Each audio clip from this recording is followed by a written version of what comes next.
नमस्कार आदाब दोस्तों। तो चलिए आज फिर हम आप लोगों के लिए लाए देश और दुनिया की तमाम ताजा बड़ी खबरें, ब्रेकिंग न्यूज हेडलाइंस, एक एक करके तमाम बड़ी खबरें आपके सामने रखेंगे। सबसे पहली और बड़ी खबर में आपको बताएंगे देश के प्रधानमंत्री नरेंद्र मोदी के खिलाफ हरियाणा में पुलिस के अंदर शिकायत दी गई है। दरअसल प्रधानमंत्री मोदी ने राजस्थान की अपनी एक रैली में एक विशेष समुदाय के लोगों को लेकर के टिप्पणी की थी और इसी टिप्पणी के खिलाफ प्रधानमंत्री मोदी को लेकर के जो है शिकायत दर्ज की गई है। इसकी पूरी जानकारी आगे आपको देंगे। साथ ही साथ अगली बड़ी खबर में आपको बताएंगे दोस्तों कि हिजाब को लेकर के जो है जेएनयू की कुलपति जो प्रोफेसर हैं शांतिश्री, उन्होंने अब बड़ा बयान दिया है। क्या कुछ कहा है इन्होंने हिजाब को लेकर के, ये भी आपको बताएंगे। साथ ही साथ अगली बड़ी खबर में आपको बताएंगे दोस्तों कि गुजरात के सूरत लोकसभा सीट पर जबरदस्त तरीके से गड़बड़ी देखने को मिली है।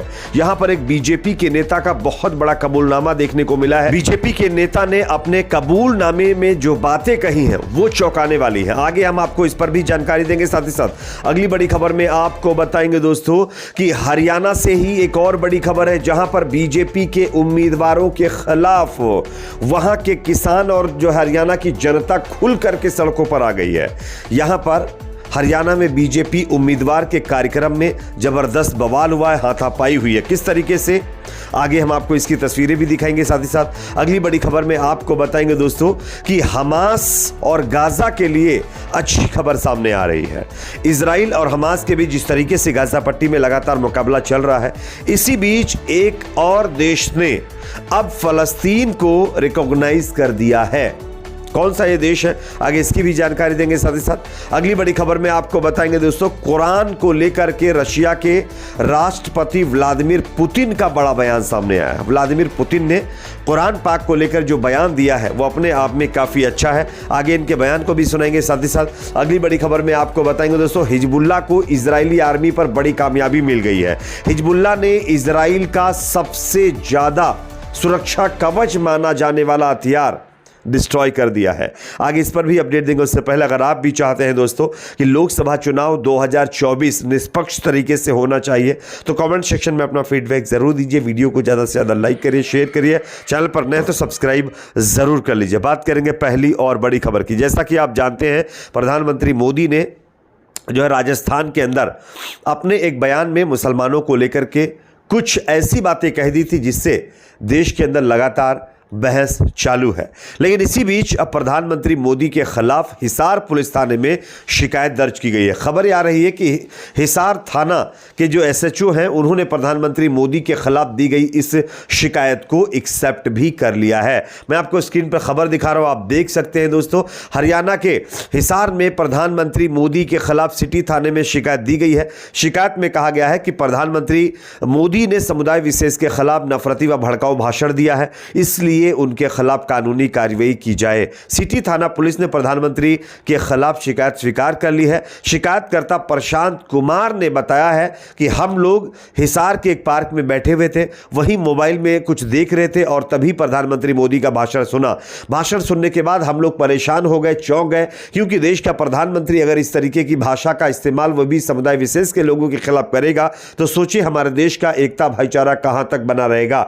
और इससे हम लोगों की भावनाएं आहत हुई हैं, हम लोग काफ़ी ज़्यादा जो आहत हुए हैं और इसीलिए अब प्रधानमंत्री मोदी के खिलाफ भड़काऊ नफरती बयान और हेट स्पीच के मामले में एफआईआर दर्ज करने की हमने शिकायत दी है। अब उनकी शिकायत एक्सेप्ट तो कर ली गई है, अब प्रधानमंत्री मोदी के खिलाफ ये एफआईआर दर्ज की जाएगी, ये देखने वाली बात होगी। अगली खबर की बात करेंगे जो कि यहाँ पर सामने आ रही है।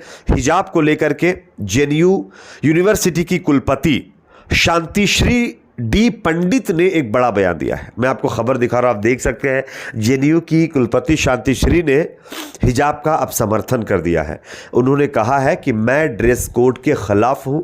हिजाब पहनना या ना पहनना इसका पूरा अधिकार सिर्फ छात्राओं को है। उनकी मर्जी हो तो वह हिजाब पहने और मर्जी और ना हो तो वो ना पहने। ये सिर्फ छात्राओं के ऊपर चीज़ों को छोड़ देनी चाहिए। लेकिन जो लोग ज़बरदस्ती हिजाब को रिमूव करवाना चाहते हैं, जो लोग ज़बरदस्ती हिजाब के पीछे पड़े हुए हैं कि इसको जो है ख़त्म किया जाए, उनके कहीं ना कहीं मुंह पर जोरदार तमाचा जेएनयू की कुलपति शांतिश्री ने मारा है। बात करेंगे अगली खबर की, जो कि यहां पर सामने आ रही है दोस्तों, गुजरात के सूरत लोकसभा सीट से जहां पर खुलेआम बेईमानी की जा रही है।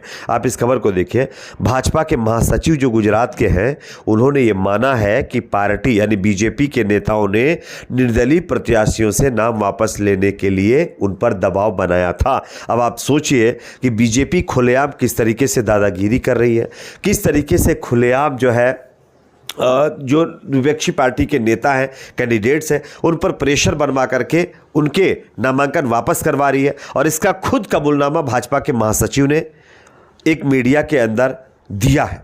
अब आप बताइए, अगर इस तरीके से चीज़ें होंगी तो क्या निष्पक्ष चुनाव हो पाएगा? ये अपने आप में एक बहुत बड़ा सवाल है। अगर बात करें चुनाव आयोग की कि चुनाव आयोग इस पर कार्रवाई क्यों नहीं करता, तो चुनाव आयोग मोदी जी के बयान पर भी चुप्पी साध कर बैठा हुआ है। उसके बाद बड़ी बड़ी बातें करके कहता है कि हम निष्पक्ष चुनाव करवाएंगे, जबकि एक पार्टी के खिलाफ कार्रवाई करने में वो कितना डर रहा है, ये आप इस खबर से समझ सकते हैं। अगली खबर की बात करेंगे, जो कि सामने आ रही है दोस्तों, हरियाणा से, जहां पर बीजेपी के खिलाफ अब जनता सड़कों पर आ गई है। मैं आपको खबर दिखा रहा हूं, आप खबर को देख सकते हैं दोस्तों। जानकारी यह है कि हरियाणा की रोहतक लोकसभा सीट से BJP candidate doctor Arvind Sharma को लगातार विरोध का सामना करना पड़ रहा है। गुरुवार को टिटौली गांव में वोट मांगने पहुंचे अरविंद शर्मा से किसानों ने सवाल पूछने शुरू कर दिए। किसानों ने शर्मा से कहा कि 5 साल तक आप कहां थे। इस पर अरविंद शर्मा के समर्थकों ने उन्हें कांग्रेसी कह डाला और इसी के चलते यहां पर इनके इस जो है वोट मांगने वाले सभा में हाथापाई की खबरें सामने आ रही हैं। सीधे तौर पर किसानों का कहना है कि जो नेता 5 साल तक हमारे गांव का हाल पूछने नहीं आए, अब जब वोट मांगने का वक्त आया है तो वो आकर के हमसे वोट मांग रहे हैं। इसलिए जो नेता हमें 5 साल तक सुनने नहीं आए, उनको अब वोट मांगने का कोई अधिकार नहीं है। इसलिए हरियाणा के अंदर बीजेपी के तमाम कैंडिडेट्स को इसी तरीके से विरोध का सामना करना पड़ रहा है। अगली खबर की बात करेंगे, जो कि सामने आ रही है दोस्तों, फलस्तीन के लिए अच्छी खबर है। आप इस खबर को देखिए। इजराइल और हमास के बीच पिछले 6 महीने से आप जानते हैं मुकाबला जारी है। इजराइल की ओर से गाजा में जारी जवाबी कार्रवाई में अब तक 33,000 से ज़्यादा फलस्तीनियों को जो है इजराइल की सेना ने ख़त्म कर दिया है। इसी बीच कैरेबियन देश जमैका ने फलस्तीन को एक अलग देश के रूप में मान्यता देने की घोषणा कर दी है। रिपोर्ट के मुताबिक जमैका की विदेश मंत्री कामनी जॉनसन स्मिथ ने कहा है कि जमैका सैन्य कार्रवाई के बजाय राजनयिक बातचीत के माध्यम से इजराइल फलस्तीन में जारी संघर्ष का शांतिपूर्ण समाधान चाहता है और इसीलिए वो अब फलस्तीन को अलग राज्य जो है रिकॉग्नाइज करने की घोषणा करता है। ये अपने आप में फ़लस्तीन के लिए एक अच्छी खबर है। अगली खबर की बात करेंगे, जो कि सामने आ रही है। रशिया के राष्ट्रपति व्लादिमीर पुतिन ने कुरान को लेकर एक बहुत बड़ा बयान दिया। आप इस खबर को देखिए। उन्होंने साफ कहा है कि अगर कोई भी रशिया के अंदर कुरान की बेदबी करता है तो ये अपराध की श्रेणी में आएगा, उसको बिल्कुल भी बख्शा नहीं जाएगा। अगली खबर की बात करेंगे, जो कि सामने आ रही है दोस्तों। यहाँ पर हिजबुल्लाह को इजरायली आर्मी पर एक बड़ी कामयाबी मिली है। आप इस खबर को देखिए।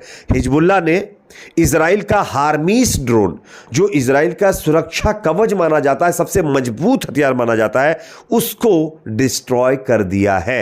यह अपने आप में हिजबुल्लाह को अब तक की सबसे बड़ी कामयाबी इजरायली आर्मी के ऊपर मिली है। इस पर आपकी क्या राय, कमेंट सेक्शन में बताइए। वीडियो को लाइक शेयर, चैनल को सब्सक्राइब जरूर करें।